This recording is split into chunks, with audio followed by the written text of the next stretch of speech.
한명숙 전 총리의 이 재판과 수사 문제가 지금 정치권 다툼이 되고 있습니다. 먼저 이 추미애 더불어민주당 대표가 어제 한 전 총리에 대해 어떻게 얘기했는지 함께 들어보시겠습니다. 한명숙 총리님의 인격과 양심을 믿습니다. 그분이 진실을 말했음에도 불구하고 기소도 잘못되었고 또 재판도 잘못되었습니다.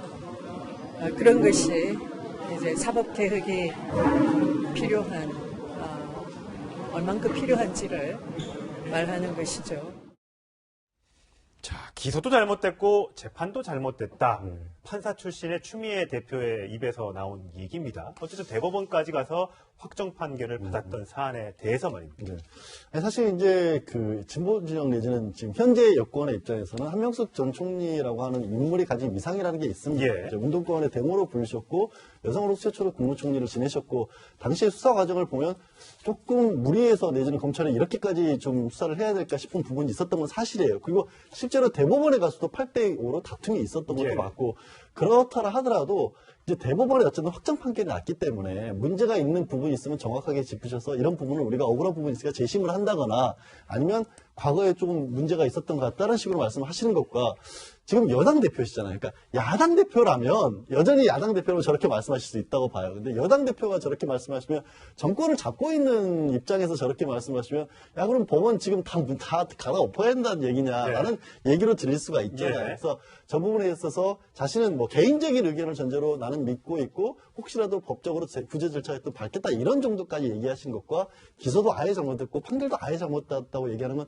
조금 차원이 넘는 다른 문제인데 조금 과하게 말씀을 하신 게 아닌가 싶습니다. 네. 자, 추미애 민주당 대표의 발언은 그제 발언이라는 점 정정을 해드리고요. 오늘 저희가 한번 민주당 홈페이지에 접속을 해봤더니 홈페이지에 이 간판 사진이 한명숙 전 총리의 사진입니다. 근데 그 내용이 그렇습니다. 저 내용이에요. 저는 그렇게 살아오지 않았습니다. 당당한 한명숙 총리의 말씀에 우리는 변함없는 신뢰를 보냅니다.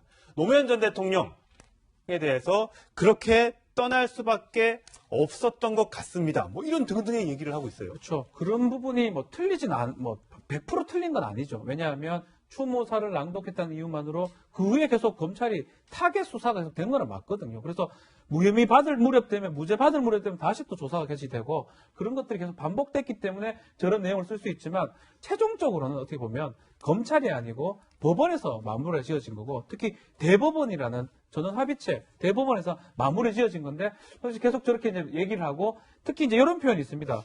정치 보복이고 정치 탄압이고 검찰이 적폐 세력인데 그와 관련된 부안해동하는 관련자들.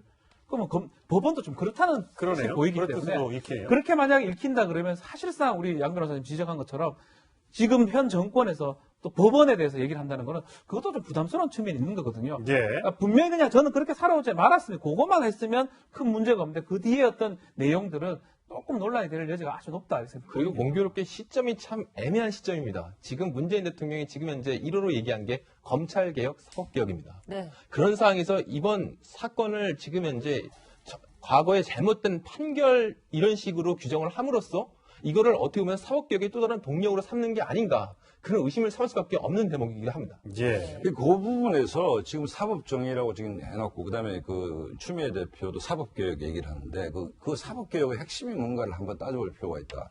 대법원에서 보수적 성향의 대법관을 진보적 성향으로 바꾸는 것이 사법개혁인가? 그건 아니죠. 문재인 대통령이 여러 번 얘기했듯이 권력이 살아있는 권력이 사법부에 영향을 미치는 것을 차단하는 것이 개혁 아니겠습니까? 그렇다고 본다면 지금 권력을 누가 들고 있죠? 문재인 정권이 가지고 있습니다. 민주당도 집권 여당입니다. 그러면 국민들이 이해했을 때 정말 사법개혁을 하려면 현 권력을 갖고 있는 현 집권 세력이 사법부에 부당한 영향을 미치지 않는 자기결단이 전제돼야 되는 거 아니겠습니까? 야당이 로비할 수는 없는 것 아닙니까? 그렇다고 본다면 개혁의 본질은 이념의 문제가 아니고 권력을 운용하는 사람의 자기결단과 자기결계의 문제인 것이고 두 번째는 한명숙 전 총리가 갖고 있는 위상이 있죠. 진보 진영에. 여성운동을 했고 민주화운동을 했고 DJ 때 정계 입문을 하고 노무현 전 대통령 때 최초 여성 총리를 했습니다. 굉장히 위상이 있지만 이게 지금 민주화운동을 하면서 정치적 탄압에 의해서 구속된 것은 아니지 않습니까? 물론 검찰이 기소 단계에서 억울한 측면이 있을 수 있지만 두 분 변호사가 말씀하셨듯이 재판부의 3심까지 가는 우리가 상권 분립이고 그 과정을 거쳐서 유죄가 확정된 5년 것이거든요. 4개월의 재판을 그렇죠. 거쳤습니다. 네. 그렇다고 본다면 이 한명숙 전 총리의 사건을 가지고 사법부가 개혁돼야 된다. 이건 상당히 좀 경광부회인 것이고 또한 권력이 사법부에 영향을 미치겠다는 뜻으로 오해될 수도 있는 측면이 있기 때문에 뭔가 좀 정리정돈이 필요하고 두 번째는 저는 민주당이 이 문제를 왜 그렇게 키우는지 모르겠다. 만약에 그렇다면 정말 이게 정치적으로 부당한 검찰의 기소였고 재판이었다면 주호영 원내대표가 하듯이 국정조사를 하든 네. 재심 청구를 하든 그게 법치주의에서 맞는 일 아닙니까? 근데 정치적으로 이렇게 판을 키우는 것이 민주당이 과연 있다는데 한 전 총리도 이 지인들과의 조찬 회동에서 노무현 전 대통령을 언급했다고요. 네, 노무현 전 대통령에 대해서 언급한 내용이 있는데 네. 이게 지인들 가진 조찬 자리에서 그러니까 이게 23일이니까 어제인데 네, 어제입니다. 만기 출소하고 어제 새벽 5시 10분에 나왔으니까 아마 집으로 가는 도중에 아마 아침 식사를 한 것 같습니다. 거기에 이제 본인들의 지지자들이 나왔을 테니까. 거기에서 노무현 전 대통령에 대해서 이렇게 얘기했습니다. 노무현 전 대통령이 많이 생각난다. 아무리 생각해도 노 전 대통령은 그런 선택을 하실 수밖에 없었을 것 같다. 그게 그분의 운명이고 우리의 역사인 것 같다. 이게 어떻게 보면은 그 과거 노무현 전 대통령이 스스로 목숨을 끊을 때 네. 그때 이제 유서로 남긴 내용이 이제 이게 운명이다 얘기한 걸 이거 언급한 것 같은데 문제는 그런 선택을 하실 수밖에 없었던 것 같다. 이게 어떻게 보면 어떤 스스로 목숨을 끊으시는 게 너무 이게 당연한 운명처럼 이게 너무 당연한 일로 받아들이는 게 아닌가 네. 그런 논란이 일고 있습니다. 사실 뭐 물론 논란이 있습니다만 본인도 이제 억울하니까 이제 그렇게 뭐 얘기는 했을 수 있습니다. 내가 지금 2년 동안 억울한 옥살이를 하고 나와서 그렇게 억울함을 당하다 보니까 노무현 전 대통령도 내 마음과 같았겠구나. 그래서 극단적인 선택을 했나 보구나. 라고 뭐 할 수 있습니다. 어제 또 이것이 뭐 본인의 SNS에 올린 글도 아니고 지인들과 아침 먹으면서 한 얘기가 지인의 입을 통해서 전해졌지만 모르겠습니다. 이게 국민들 어쨌든 정치인이었으니까 국민들이 바라보는 받아들이는 감정도 좀 생각을 해야 하는 것이 아닌가라는 생각이 좀 듭니다. 그러니까 지금 아까 이제 박상수 소장이 말씀하신 거에서 약간 이어서 말씀을 드리자면 제가 그랬잖아요. 지금 야권이라면 여당이 아니고 야당이라면 이런 것들을 가지고 야당의 지지라든가 아니면 국민들로부터 좀 뭐 억울함이라든가 밝혀지지 못했던 부분이 있다면 그런 것들을 풀어나가야 될 동력을 얻기 위해서라도 이런 말씀이 좀 더 적극적으로 해야 될 것 같은데 지금은 문 대통령께서 적폐청산을 추진하고 계시잖아요. 네. 그때 당시 문제가 있던 부분들이 있다라면 들여다보고 계시고 들여다보겠다고 하셨고 그렇다라면 지금은 이렇게까지 말씀을 하시지 않으셔도 되지 않았을까. 오히려 제가 걱정되는 그래요. 저는 사실 현재 이제 김명수 대법원장 후보자에 대해서 굉장히 훌륭한 인선이라고 저는 생각을 하고 있거든요. 재판 경력이라든가 이런 부분에서 뛰어난 분이고 또 현재 양승태 대법원 양승태 코트에서 문제적으로 지적된 부분을 개선해 나가기 위해서라면 정치적 성향을 따라서 필요한 부분이 있다라고 생각되는데 이런 부분들이 이어지면 자칫 이거랑 엮여서 현재 야권이 보수 야권에서 이걸 가지고 빌미로 삼을 수 있거든요. 인사청문회에서 혹시 이런 걸 하기 위해서 하는 거 아니냐. 네. 게다가 지금 예를 들어서 김소영 법원 행정처장, 현 법원 행정처장 같은 경우는 당시에 한명숙 전 총리에 대한 재판할 때 소수 의견을 냈던 분이에요. 그러니까 법원 행정처장도 그때 대법원 다수 의견이 아니라 무죄 쪽을 들었던 분이에요. 그러면 지금 구도는 이렇게까지 억울하다라는 걸 크게 내세울 이유가 사실은 없고 그런 부분이 있더라도 말씀드린 대로 재심을 하거나 아니면 조용한 변화를 하실 수 있는 상황인데 왜 이걸 당 차원에서 너무 크게 내세우는 건 아닌지 좀 걱정스러워요. 네, 그래서 야권의 반응이 궁금한데요. 저희가 처음에 도라이 설전이라고 했던 얘기, 바로 권성동 국회 법제사법위원장 입에서 나온 얘기입니다. 어떻게 얘기했는지 함께 들어보시겠습니다. 속된 말로 얘기해서 제정신이 아니다. 또라이라는 것을 주장하는 거예요. 이 사람들이 지금 추미애 대표하고. 지금 말씀 좀 심하지 않으셨나요? 위원장님 또라이가 뭡니까? 말이 좀 심하긴 했어요. 저렇게 저 공개된 자리고 언론들, 국민들 다 바라보는 TV 석상 앞에서 돌을 이렇게 얘기하는 건 좀 지나쳤습니다만, 아니, 지금 저거 얘기를 할 자리가 아닌데, 물론 법사위니까 법원에 대한 판결에 대해서 얘기할 수는 있지만, 너무 지나치게 감정적으로 지금 흘러가고 있고, 또 저게 정치 쟁점화될 것 같다는 걱정이 좀 됩니다. 권성동 의원이 개인적으로도 제가 잘 아는 분입니다만 저렇게 흥분한 분은 아니죠. 그 다음에 지난번 그 박근혜 대통령 탄핵 소추위원 위원장이었죠. 발표할 때도 보면 차분한 분인데 어제는 조금 이렇게 화가 나신 것 같은데 이제 저 권성동 의원 얘기는 또라이는 부적절한 발언이고 근데 얘기를 하는 것이 아까 우리가 좀 토론했던 그 연장선상에서 아니 예를 들어 억울한 것은 억울한 것인데 사법부 전체를 마치 적폐로 몰고 그 판결 자체가 3심을 통한 판결 자체가 그야말로 그 적폐다. 그다음에 네. 정치적 재판이었다라고 규정 지어버리면 사법부가 어떻게 되느냐. 이거 재판부가 전부 정치의 영향을 받아서 오늘 아침 또 조간 보니까 최경환 의원 재판하고 있는데 판사가 뭐라 했습니까?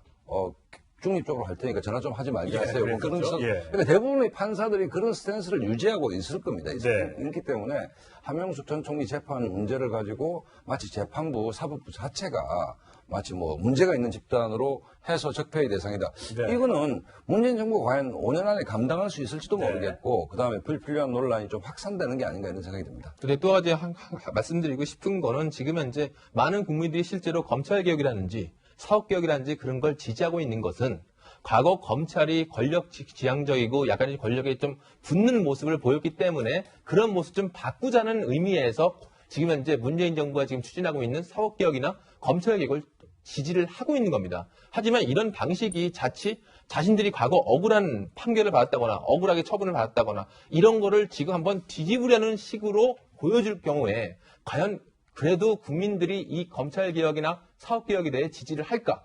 그거에 대해서 한번 스스로 생각해 볼 필요가 있을 것 같습니다. 예. 네, 또 다른 야권 반응 국민의당에서도 비판적인 의견을 내놓았는데요. 이렇게 들어보시겠습니다. 유관순 열사도 넬슨 만델라 대통령도 아닙니다. 민주화 투사도 독립운동가도 아닙니다. 검은 눈을 받고 징역형을 살고 나온 사람입니다.